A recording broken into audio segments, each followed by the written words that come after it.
公元前180年，太后吕雉死了，终年62岁。吕雉是个有大智慧的女人，她对自己死后的朝廷局势料得很准，也精心布置了一番，确保吕家在自己死后还能享受荣华富贵。可她还是没想到，自己安排的出路，马上就在她去世后变成了死路。吕雉是个很有手腕的女人，在用人上采取半能半轻的平衡战略，一半任用贤才，确保国家平稳运行；一半任用亲近的人，确保权力牢牢被自己抓在手里。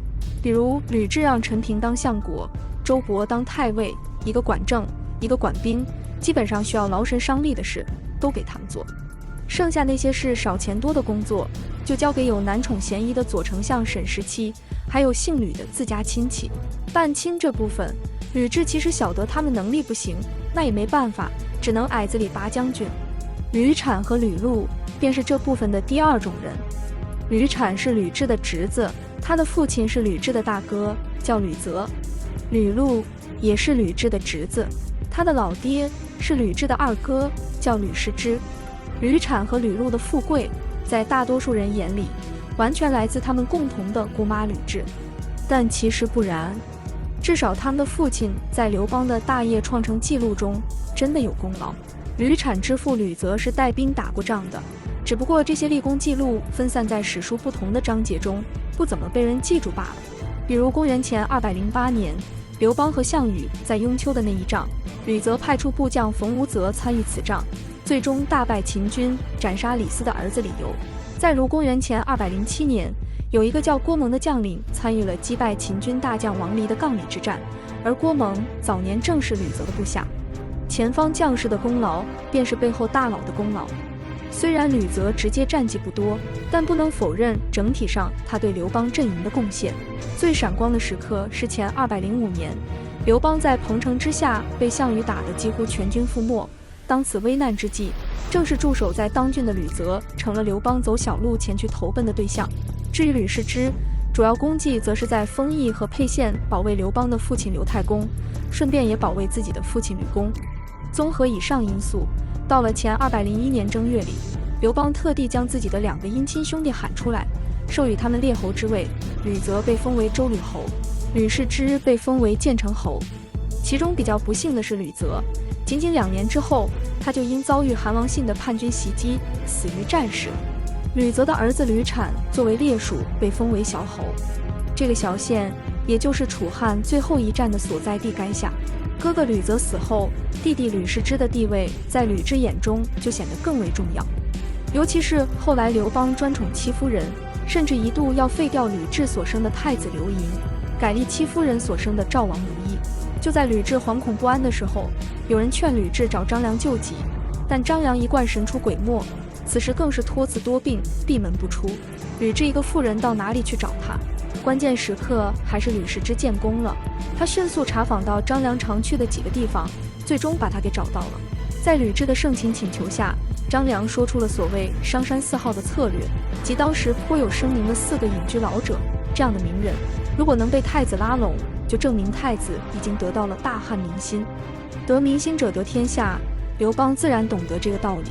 就这样，吕雉成功过关，帮自己的儿子坐稳了太子之位。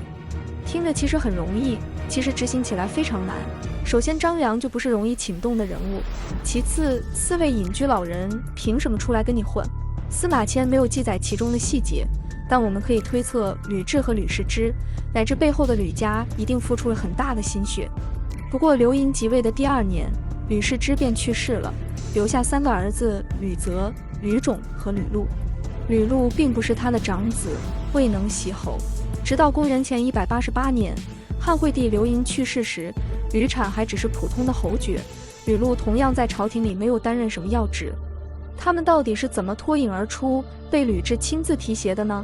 那个时候，吕太后确实急着从自家亲戚里提拔人才，可吕产和吕禄却迟迟扶不上来。一方面固然有功臣集团的抵制，另一方面，这2人的水平确实令人着急。即便是吕雉也感觉这俩侄子没啥能力，拿他们去跟陈平、周勃斗，简直是开玩笑。所以怎么办呢？汉惠帝驾崩，吕雉却流不出一滴泪水。这个细节被张良15岁的儿子张辟强发现了。张辟强问陈平：“太后就这么一个儿子，他为什么毫不伤心？”陈平也纳闷，反问张辟强：“为什么呢？”张辟强说：“很简单，因为有你们这帮老臣在，太后不敢悲伤啊。”一语惊醒陈平，于是陈平反过来向张辟强请教，这是如何化解？办法只有一个，就是把朝中大权让一些出来给吕家。那么请吕家的谁来呢？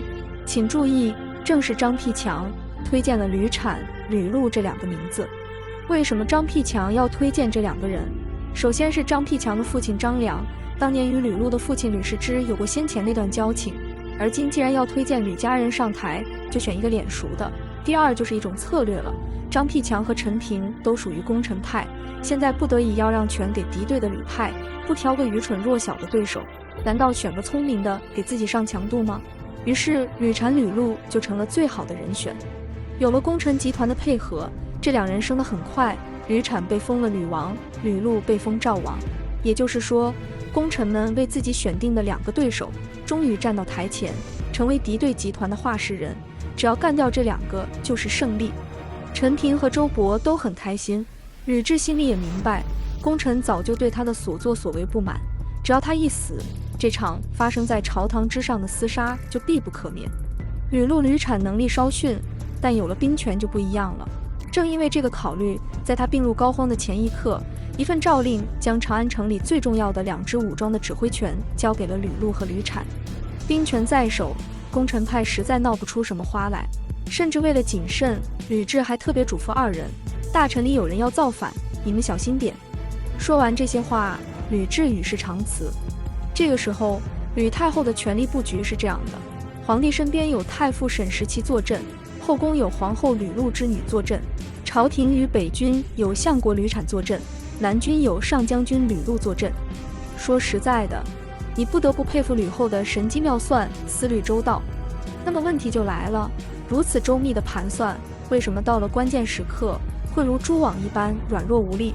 第一个破绽出现在吕禄这边，他的女儿嫁给了刘邦的孙子，齐王刘襄的弟弟朱虚侯刘璋。按道理说，吕禄招了刘璋做女婿，就应该积极收买拉拢，将这个小子收在吕氏阵营旗下。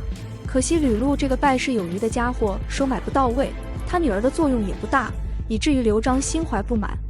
矛盾一激化，刘璋就把自己知道的一切都捅给了哥哥齐王刘襄。刘襄随即打出反吕扶汉的旗号起兵。这时候，吕家随即出了第二个昏招：东方兵起，朝廷就必须要派一员大将去讨伐刘襄。问题在于，吕产、吕禄争权夺利在行，带兵打仗却完全没有经验，所以吕家一商议，还是要从功臣里选人。颍阴侯灌婴最终成功入选。灌婴早年是个丝织品贩子，与狗肉贩子樊哙有更多共同语言，而樊哙属于吕氏集团，所以他们看灌婴也顺眼许多。但事实证明，这又是一个昏招。灌婴不是樊哙，他不认为自己是吕氏阵营这边的人。灌婴大军出发，向东推进到荥阳，就和周勃秘密会晤，达成了合作协议。随后又派出使节，和齐王也达成了协议。最后便是向东平叛和向西伐吕的两支军队都默契地停留在营地。即便到了这个时候，二吕掌握南北军的大局未变，功臣派的反吕计划依旧不可能成功。在这关键时刻，陈平出招了。要知道100个功臣之中，99个和吕氏不交好，却有一个是例外，曲州侯郦商，他的儿子郦吉是吕禄的知己。陈平的招数就是绑架郦商，逼迫郦吉站队，究竟是选吕氏还是选功臣？不得不说这招有点下作，可效果确实也好。在父亲和朋友之间，郦吉只能选择父亲。郦吉去见吕禄，酒过3巡，菜过5味，他就对好朋友说：这天下说到底是高皇帝和吕后一起平定的，所以封王12人，姓刘的9个，姓吕的3个。现在的问题是你已经受封赵王，却不去自己的封地，留在长安做上将军，大臣诸侯就难免怀疑了。吕禄就问郦兄：你有什么指教吗？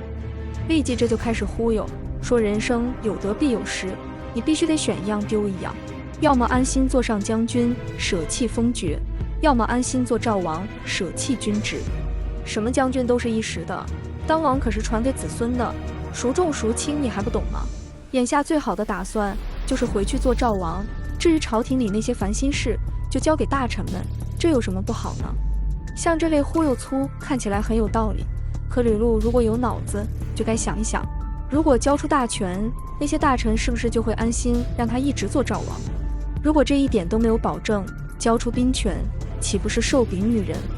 幸运的是，吕禄没有脑子。更令人无语的是，随后他把这个打算通告吕家的长辈，竟然还有人表示赞同。吕家族人的智商，吕雉真的是天花板了。吕禄愚蠢的直接受害者就是吕产。知道发生大事的吕产赶紧去未央宫面见皇帝，想要一份皇帝的圣旨，授权他处理的权限。一旦获得了这份权限，无论发生什么事，只要有皇帝在手，他就是正义的，周勃反他就是乱臣。而只要见到皇帝，吕产的胜利几率还是不小的。但令人震惊的是，吕产被拒之门外了。怎么一回事呢？坐镇小皇帝身边的是太傅沈石琪，坐镇后宫的是吕禄的女儿。为什么会出现殿门武士拒绝吕产进入的情况？这便是陈平和周勃的安排。执行这项安排的也是一个功臣列侯，即曹参的儿子平阳侯曹竹，此时担任御史大夫。就是他告诉统帅宫门禁卫军的卫尉不要让吕产进来。问题来了，未央宫禁军为什么会听曹竹的指令？曹竹的职位是御史大夫，相当于副相，可吕产是正牌相国，难道还不如一个副职？因为曹竹已经和陈平、周勃联手，并且搞定了未央宫禁军的直接上级卫尉。卫尉说把你拦着，他们还真就把你拦着。这个事还真是合理合法，因为但凡大臣要进宫面圣，必须要等在门外等候，只有皇帝同意了，宦官才会喊宣某某觐见。整个汉朝，即便是后来的曹操，无非也是不喊名字，只报官衔，即所谓暂拜不明的待遇。吕产的底气源于皇帝身边有太傅沈石琪坐镇，后宫也有吕禄的女儿做皇后，所以皇帝一定会见他。而只要见到皇帝，吕产只需忽悠几句就可以拿到授权，再拿着圣旨号令三军，试问谁敢不从？万万没想到，几个武装门卫就能把吕产拦住，而且他们不通报的话，皇帝身边的沈石琪以及后宫的吕禄女儿也不知晓外面发生了什么，如何能与吕产配合？结果就是吕产错过了最后的翻盘时机。吕产的最后一幕，就是在日补时分望见刘璋和上千个左臂打着赤膊的士兵，老天爷在这时很配合地刮起一阵大风，吕产便在这风中奔走，刘璋则在后面追逐。故事的终结点是在一处汉朝郎中府吏的工作间腹侧之中，吕雉的侄子大汉王朝相国吕产遭格杀。稍后，长乐卫尉吕更实等吕氏党羽也遭诛杀。这一幕距离吕雉的死仅仅过了1个多月而已。